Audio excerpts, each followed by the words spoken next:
नमस्कार दोस्तों, आपका स्वागत है हमारे चैनल ग्रो एजुकेशन में। आज के इस वीडियो में हम आपके लिए बहुत ही महत्वपूर्ण जानकारी लेकर आए हैं जो आपकी पढ़ाई और परीक्षा की तैयारी में बहुत मदद करेगी।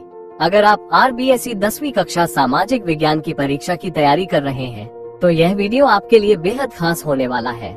इसमें हम आपको महत्वपूर्ण प्रश्नों, एग्जाम पैटर्न और बेहतर स्कोर करने के टिप्स बताएंगे, इसलिए वीडियो को अंत तक जरूर देखें ताकि आप कोई भी महत्वपूर्ण जानकारी मिस न करें। अगर वीडियो पसंद आए तो इसे लाइक करें, शेयर करें और चैनल को सब्सक्राइब करें ताकि आगे भी आपको ऐसी ही उपयोगी जानकारी मिलती रहे। में राष्ट्रवाद का उदय। तो देखिए, ये पाठ आपके 4 अंक का है, जिसमें 1 अंक वस्तुनिष्ठ का है, 1 रिक्त स्थान का है और 2 अंक लघुतरात्मक क्वेश्चन के हैं। तो फर्स्ट क्वेश्चन है, जर्मनी को एक स्वतंत्र राज्य घोषित किया गया। तो इसका सही आंसर है ऑप्शन स 1871 में। यंग इटली की स्थापना किसने की थी? तो देखिए, इसका आंसर है option the Giuseppe Mazzini. Next है, जर्मेनिया किस राष्ट्र का रूपक बन गई थी? तो इसका आंसर है ऑप्शन स जर्मनी। नेक्स्ट है, उगते सूर्य की किरणें निम्न में से किसका प्रतीक है? तो देखिए, एक नए युग का सूत्रपात, ऑप्शन द सही है। नेक्स्ट है, जब फ्रांस छींकता है तो बाकी यूरोप को सर्दी जुकाम हो जाता है, यह किसने कहा? तो ये कहा था मेटरनिख ने, ऑप्शन द सही है। फिर आता है रिक्त स्थान, जर्मनी में राष्ट्र राज्य के निर्माण की प्रक्रिया का जनक कौन था? तो इसका आंसर है ओटो वान बिस्मार्क। नेक्स्ट है, वियना सम्मेलन की मेजबानी 1815 में किसने की थी? इसका आंसर है मेटरनिख ने। नेक्स्ट है, United kingdom of great Britain का गठन सन में हुआ। तो इसमें आएगा 1707। नेक्स्ट, राष्ट्रवाद की पहली अभिव्यक्ति सन में फ्रांसीसी क्रांति के साथ हुई। इसमें आएगा 1789। नेक्स्ट है, जूसेपे मेत्सिनी था। तो इसमें आएगा इटली का क्रांतिकारी। तो इस प्रकार से देखिए, 5 और 5 10 क्वेश्चन में आपके 2 अंक पक्के हो जाएंगे, इनको आप याद कर लीजिएगा। फिर आते हैं आपके लघुतरात्मक प्रश्न। नेपोलियन द्वारा प्रारंभ की गई नागरिक संहिता 1804 की किन्हीं 4 विशेषताओं का वर्णन कीजिए। यहाँ पर आपको 4 विशेषताओं का वर्णन करना है। नंबर 1, नागरिक संहिता 1804 ने जन्म आधारित विशेषाधिकारों को समाप्त किया। कानून के समक्ष समानता और संपत्ति के अधिकार को सुरक्षित बनाया गया। नेक्स्ट है, शहरों में कारीगरों की श्रेणी संघों के नियंत्रण से मुक्त कर दिया गया। नेक्स्ट है, यातायात व संचार व्यवस्था को सुधारा गया। और नेक्स्ट है, सामंती व्यवस्था को खत्म किया गया। अगला है, वियना संधि की कोई 2 विशेषताएं बताइए। बहुत इंपॉर्टेंट क्वेश्चन है।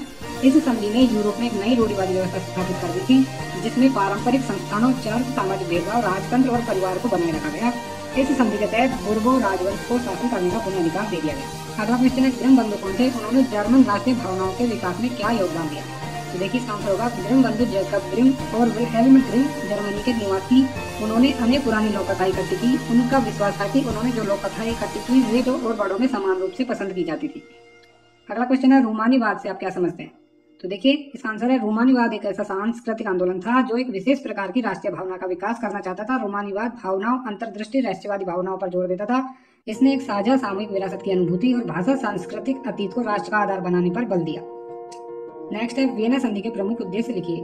तो देखिए, इसमें लिखना है 1815 ईस्वी की वियना संधि के प्रमुख उद्देश्य उन सभी बदलावों को खत्म करना जो नेपोलियाई युद्धों के दौरान हुए थे, भविष्य में फ्रांस की सीमाओं के विस्तार को रोकना, नेपोलियन द्वारा बर्खास्त किए गए राजतंत्रों की बहाली करना, यूरोप में एक नई रूढ़िवादी व्यवस्था कायम करना। रूढ़िवाद क्या है? इसका आंसर है, रूढ़िवाद ऐसा राजनीतिक दर्शन जो परंपरा, स्थापित संस्थानों और रिवाजों पर जोर देता है और तेज बदलाव के बजाय क्रमिक और धीरे धीरे विकास को प्राथमिकता देता है, रूढ़िवाद कहलाता है। जाल वेराइन के विषय में आप क्या जानते हैं?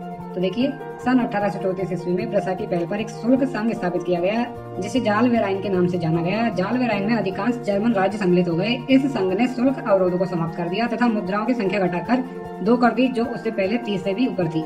जाल वेराइन ने आर्थिक राष्ट्रवाद के आंदोलन को जन्म दिया, जिसने इस समय में पनप रही व्यापक राष्ट्रवादी भावनाओं को मजबूत बनाया। नेक्स्ट है, इटली के एकीकरण में काबूल की भूमिका को कीजिए। इसका आंसर है, काबूल ने इटली के प्रदेशों को एकत्रित करने वाले आंदोलन का नेतृत्व किया। काबूल ने इटली को एक राष्ट्रीय स्वरूप देने के लिए कूटनीतिक संधियों का सहारा लिया। उसने फ्रांस के साथ संधि की तथा ऑस्ट्रियाई साम्राज्य को पराजित किया, जो इटली के उत्तरी हिस्से में एक विस्तृत क्षेत्र पर शासन कर रहा था। इससे पहले इटली को एकीकृत करने के लिए आगे रास्ता तैयार मिला। ओटो वोन बिस्मार्क को जर्मनी के एकीकरण का जनक क्यों कहा गया था? तो देखिए, ओटो वोन बिस्मार्क को जर्मनी के एकीकरण का जनक कहा गया क्योंकि उसने 1848 में जर्मनी के एकीकरण के नेतृत्व को संभाला तथा अपनी रक्त और लौ की नीति के द्वारा उसे पूरा किया।